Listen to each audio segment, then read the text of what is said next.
খোরাসানের Bukhara নগরীতে জন্মগ্রহণ করে এক ফুটফুটে শিশু, যার নাম রাখা হয় মুহাম্মদ। শিশুটির পিতা ইসমাইল ছিলেন একজন বিজ্ঞ আলেম এবং মুহাদ্দিস। তার দাদার নাম ইব্রাহিম এবং দাদার পিতা মুগীরা। মুগীরা হলেন সেই ব্যক্তি যিনি সাহাবাদের জীবদ্দশায় ইসলাম গ্রহণ করেছিলেন। কাজেই শিশুটির পুরো নাম আবু আবদুল্লাহ মুহাম্মদ ইবনে ইসমাইল ইবনে ইব্রাহিম ইবনে মুগীরা। খোরাসান অঞ্চল বর্তমান সময়ের ইরান এবং আফগানিস্তান অধ্যুষিত এলাকা হওয়ায় মুহাম্মদ নামের ছোট্ট শিশুটির মাতৃভাষা পার্সিয়ান। তবে একই সাথে আরবি ভাষাতেও সে সমানভাবে পারদর্শী হয়ে ওঠে। মাত্র 3 বছর বয়সে শিশুটি দৃষ্টিশক্তি হারিয়ে ফেলে এবং তার পিতাও ইন্তেকাল করে। শিশুটির মা ছিলেন অত্যন্ত আল্লাহ ভীরু। নেককার মহিলা হিসেবে তিনি সুখ্যাতি অর্জন করেন। 3 বছর বয়সে যখন তার সন্তান দৃষ্টিশক্তি হারিয়ে ফেলে, তখন তিনি আরও দৃঢ় চিত্তে আল্লাহর ইবাদতে মশগুল হয়ে যান। রাতের পর রাত তিনি আল্লাহর ইবাদতে কাটিয়ে দেন। অনবরত দোয়া করতে থাকেন যেন আল্লাহ তার সন্তানের দৃষ্টিশক্তি ফিরিয়ে দেন। এরপর আল্লাহর তরফ থেকে একটি মিরাকেল ঘটে যায়।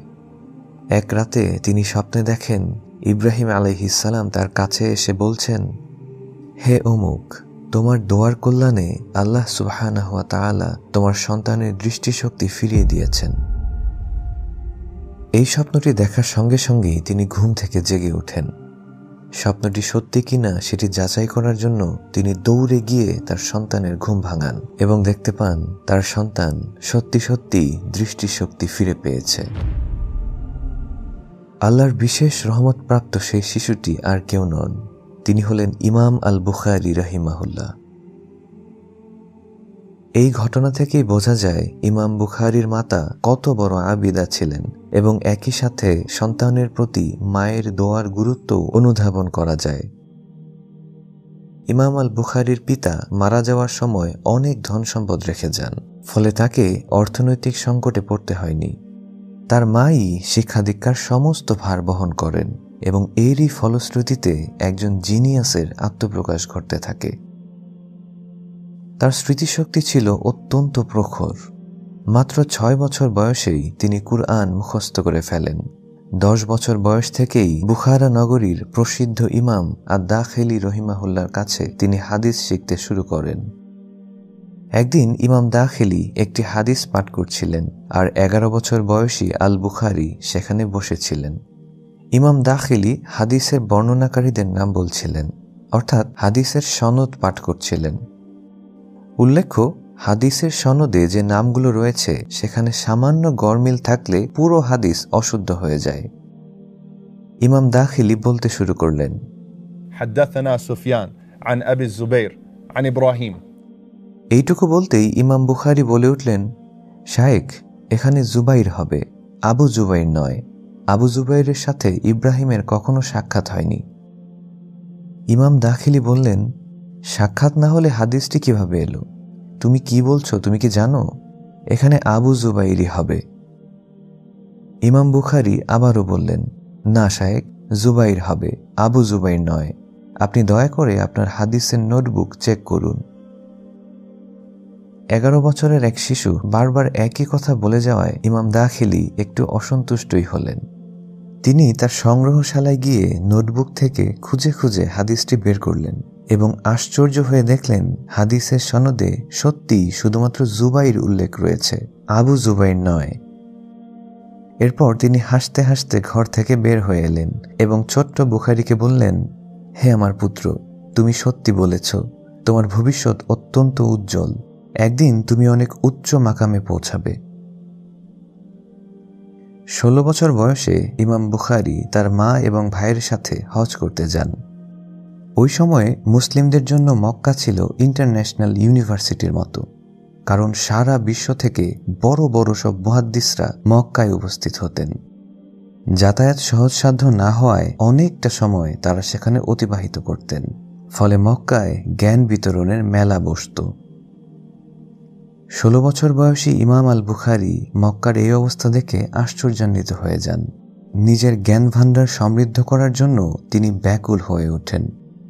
তাই হজ শেষে মা এবং ভাইকে বললেন, তোমরা বুখারায় ফিরে যাও, আমি এখানেই থাকব। তার মা একথায় সম্মতি জানালেন এবং প্রাণ ভরে তাকে দোয়া করে বুখারায় ফিরে গেলেন। এরপর থেকে ইমাম আল বুখারী স্থায়ীভাবে আর কখনোই বুখারায় ফিরে যাননি। মক্কায় পৃথিবী বিখ্যাত আলেমদের সান্নিধ্যে থেকে হাদিস শিক্ষা গ্রহণ করতে থাকেন এবং মাত্র 18 বছর বয়সেই তিনি সর্বপ্রথম একটি পূর্ণাঙ্গ বই লিখে ফেলেন। বইটির প্রিন্টেড কপি বর্তমানে পাওয়া যায় এবং এটি মোটা মোটা বেশ কয়েকটি ভলিউমের একটি অ্যাডভান্সড বই। বইটির নাম ইলম আল রিজাল। বর্তমান যুগেও অনেক স্কলার এই বইটিকে প্রাইমারি রেফারেন্স বুক হিসেবে ব্যবহার করেন। এ থেকেই বোঝা যায় ইমাম আল বুখারী মাত্র 18 বছর বয়সে কি অসাধারণ পাণ্ডিত্য অর্জন করেছিলেন। হাদিস সংগ্রহের জন্য তিনি বিভিন্ন জায়গায় ভ্রমণ করেছেন। 20 বছর বয়সে তিনি বাগদাদে সফর করেন। সেই সময়ে বাগদাদে ইসলামের একজন বড় স্কলার অবস্থান করতেন। তিনি হলেন ইমাম আহমদ ইবনে হাম্বল রাহিমাহুল্লাহ। তার কাছ থেকেও ইমাম আল বুখারী শিক্ষা গ্রহণ করেন। পৃথিবীর অন্যতম সেরা মুহাদ্দিস আহমদ ইবনে হাম্বল বুখারী সম্পর্কে বলেন, আমি আমার জীবনে সমগ্র খোরাসান অঞ্চলে মুহাম্মদ ইবনে ইসমাইলের মতো আর কাউকেই দেখিনি। মাত্র 20 বছর বয়সী এক তরুণকে উদ্দেশ্য করে জগৎ বিখ্যাত স্কলার ইমাম আহমদ ইবনে হাম্বল এই মন্তব্য করেছিলেন। ইমাম আল বুখারীর ফটোগ্রাফিক মেমোরি ছিল। তিনি এই বিরল ক্ষমতার অধিকারী ছিলেন। যে হাদিসে তিনি একবার চোখ বুলাতেন সেটি আর কখনোই ভুলতেন না। যে পৃষ্ঠা তিনি একবার দেখতেন সেটি মৃত্যুর আগ পর্যন্ত হুবহু তার মস্তিষ্কে রয়ে যেত। এটি যেহেতু একটি বিরল ঘটনা, তাই অনেকেই এই বিষয়টিকে গুজব বলে উড়িয়ে দিত। তৎকালীন সময়ের অনেক বড় বড় স্কলাররাও ফটোগ্রাফিক মেমোরির এই বিষয়টি সহজে বিশ্বাস করতে পারতেন না। এ কারণে ইমাম বুখারীকে জীবনে বহুবার জনসম্মুখে স্মৃতিশক্তির পরীক্ষা দিতে হয়েছে। একটি ঘটনা বহুলভাবে আলোচিত। তার বয়স 30-এর কোঠায় পৌঁছালে তিনি আবারও বাগদাদ ভ্রমণে আসেন। ততদিনে ইমাম আহমদ ইবনে হাম্বল ইন্তেকাল করেছেন এবং ইমাম বুখারীর নাম সারা বিশ্বে ছড়িয়ে পড়েছে। মাত্র 30 বছর বয়সে তিনি এত সুনাম এবং মান মর্যাদা অর্জন করেছিলেন যেটি কল্পনাই করা যায় না। বাগদাদের স্কলারগণ মনে করলেন এই লোককে মানুষ মনে হয় একটু বেশি সেলিব্রিটি বানিয়ে ফেলেছে, হয়তো জ্ঞানের তুলনায় তার নাম অত্যধিক ছড়িয়ে পড়েছে। কাজেই তার স্মৃতিশক্তি যাচাইয়ে তারা একটি টেস্ট করতে চাইলেন। ইমাম আল বুখারীও এতে সম্মতি জানালেন। বাগদাদের জাতীয় মসজিদে একটি পরীক্ষার আয়োজন করা হলো। স্থির করা হলো যে 10 জন স্কলার প্রত্যেকে 10টি করে সর্বমোট 100টি হাদিস বর্ণনা করবে, কিন্তু হাদিসের সনদ এবং মতন ওলটপালট করে দেয়া হবে। মানে হলো একটি হাদিসের সনদের সাথে অন্য একটি হাদিসের মতন মিশ্রিত করে দেয়া হবে। হাদিসটি অনেকটি এরকম হতে পারে, এ হতে বি এবং বি হতে সি কর্তৃক বর্ণিত রাসূল সাল্লাল্লাহু আলাইহি ওয়াসাল্লাম বলেছেন নামাজ বেহেশতের চাবি।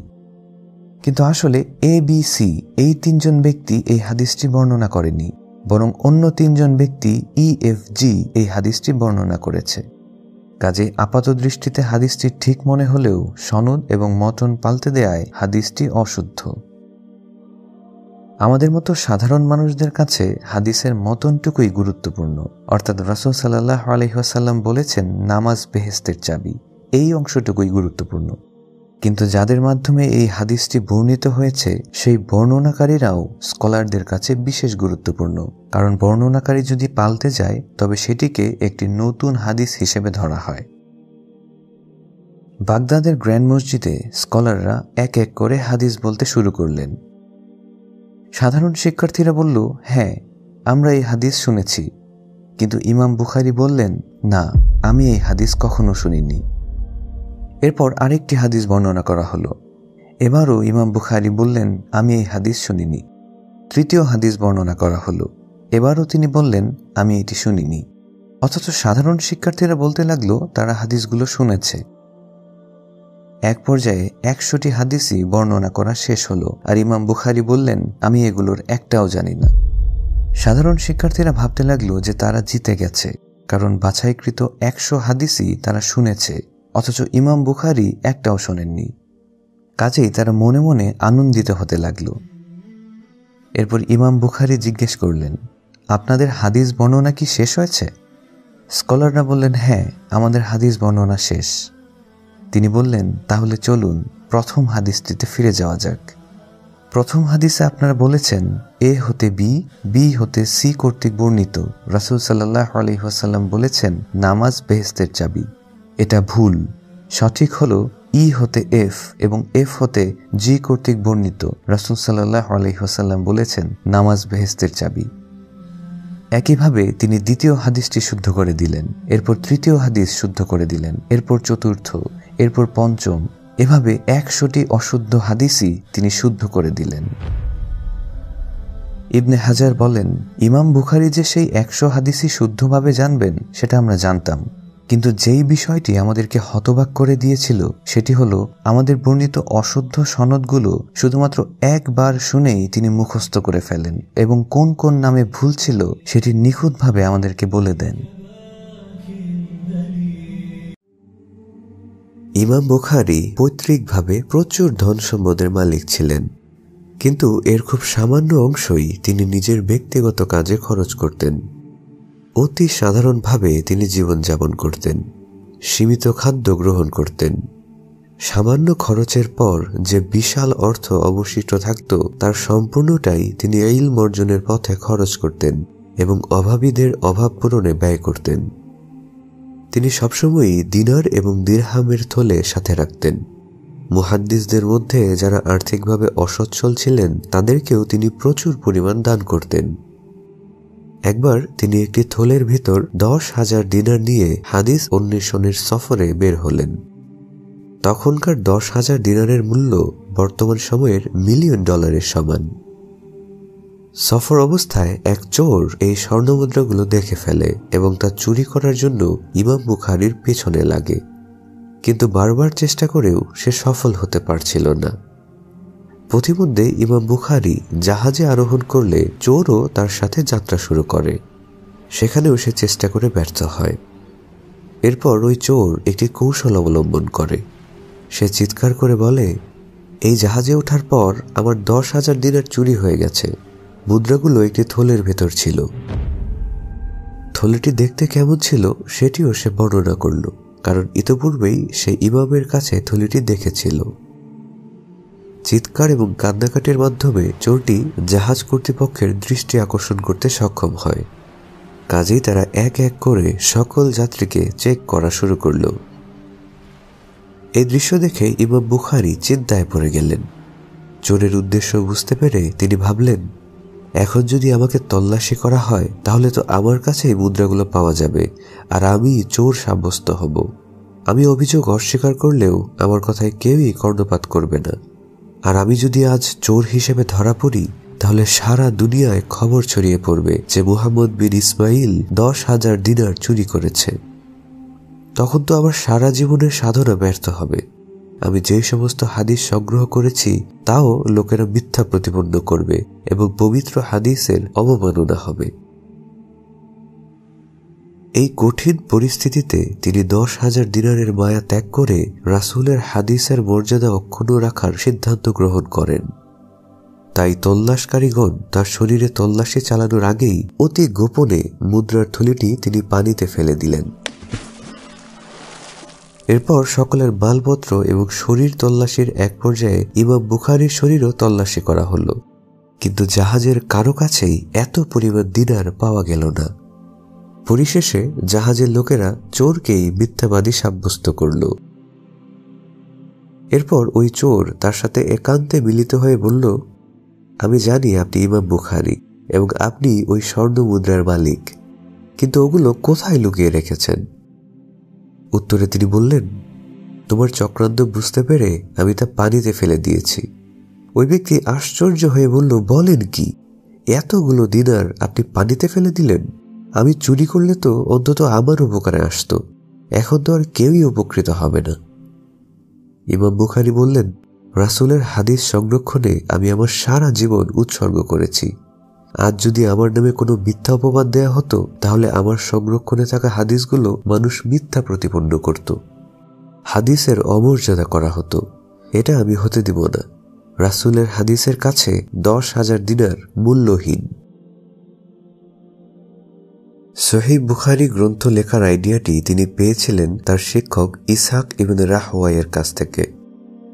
পূর্বে শুধুমাত্র সহিহ হাদিসগুলোকে একত্রিত করে কোনো গ্রন্থ রচনা করা হয়নি। আলেমগণ সহিহ এবং জয়ীফ হাদিসগুলোকে একসাথেই লিখতেন। ইসহাক ইবনে রাহওয়াই তার ছাত্রদের শিক্ষাদানের সময় হঠাৎ একদিন বললেন, তোমাদের মধ্যে কেউ যদি হাদিসের এমন একটি গ্রন্থ রচনা করত যাতে শুধুমাত্র সহিহ হাদিসগুলো থাকবে, তাহলে কতই না ভালো হতো। এই কথাটি ইমাম বুখারীর হৃদয় ছুঁয়ে গেল। এরপরই তিনি সিদ্ধান্ত নেন শুধুমাত্র সহিহ হাদিসগুলো সংরক্ষণ করবেন। এছাড়াও যুবক বয়সে ইমাম বুখারী স্বপ্নে দেখেন রাসূল সাল্লাল্লাহু আলাইহি ওয়াসাল্লাম তার সামনে দাঁড়িয়ে আছেন এবং তার দিকে কতগুলো মাছি এগিয়ে আসছে, আর ইমাম বুখারী মাছিগুলোকে তাড়িয়ে দিয়ে রাসূল সাল্লাল্লাহু আলাইহি ওয়াসাল্লামকে নিরাপত্তা দিচ্ছেন। এই স্বপ্নটি দেখার পরই তিনি তার শিক্ষকদের কাছে স্বপ্নের ব্যাখ্যা জানতে চাইলেন। তারা বললেন, তুমি রাসূল সাল্লাল্লাহু আলাইহি ওয়াসাল্লামকে বানোয়াট হাদিস থেকে রক্ষা করবে। ওই মাছিগুলো বানোয়াট এবং জাল হাদিস। এই স্বপ্নটিও ইমাম বুখারীকে সহিহ হাদিস লিপিবদ্ধকরণে অত্যন্ত উৎসাহী করে তোলে। পরবর্তী 16 বছরের অক্লান্ত চেষ্টা এবং পরিশ্রমের মাধ্যমে তিনি সহিহ বুখারী গ্রন্থটি রচনা করেন। 6 লক্ষেরও বেশি হাদিস তার মুখস্থ ছিল। এর মধ্য থেকে যাচাই বাছাই শেষে মাত্র 7,000 হাদিস তার এই গ্রন্থে স্থান পায়, যে হাদিসগুলো বিশুদ্ধতার সর্বোচ্চ মানদণ্ডে উন্নীত। বইটি লেখার উদ্দেশ্যে তিনি মদিনায় চলে যান। মসজিদে নববীতে বসে তিনি লিখতে শুরু করেন। লেখা শেষ করেই বইটিকে পাবলিশ করে দেননি, বরং আরও কয়েক বছর ধরে লিপিবদ্ধ হাদিসগুলোকে তিনি বহুবার যাচাই বাছাই করেন, রিভাইজ দেন। প্রতিটি হাদিস লেখার পূর্বেই তিনি গোসল করে মসজিদে নববীতে 2 রাকাত নামাজ পড়েছেন, ইস্তেখারা করেছেন। কোনো হাদিস সম্পর্কে যদি তার মনে সামান্য পরিমাণ সন্দেহ জাগত, তাহলে সকল শর্ত মোতাবেক সহিহ হলেও ওই হাদিসটিকে তিনি তার গ্রন্থে লিখেননি। এভাবেই 16 বছরের অক্লান্ত পরিশ্রমের ফসল এই সহিহ বুখারী গ্রন্থটি।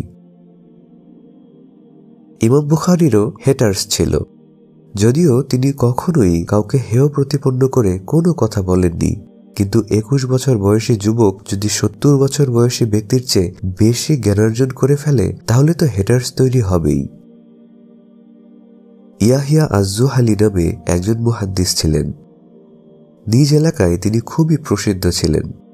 তার থেকেই ইমাম মুসলিম প্রাথমিকভাবে হাদিস শিক্ষা গ্রহণ করতেন। এরপর ওই এলাকায় ইমাম বুখারী আগমন করেন এবং ইমাম মুসলিম তার কাছ থেকে হাদিস শিখতে শুরু করেন। আস্তে আস্তে ইয়াহিয়া আজ-জুহালির ছাত্রের সংখ্যা কমতে থাকল। সবাই ইমাম বুখারীর কাছে ভিড়তে লাগল। আজ-জুহালি এই অবস্থা সহ্য করতে পারলেন না। তিনি জেলাস হয়ে গেলেন।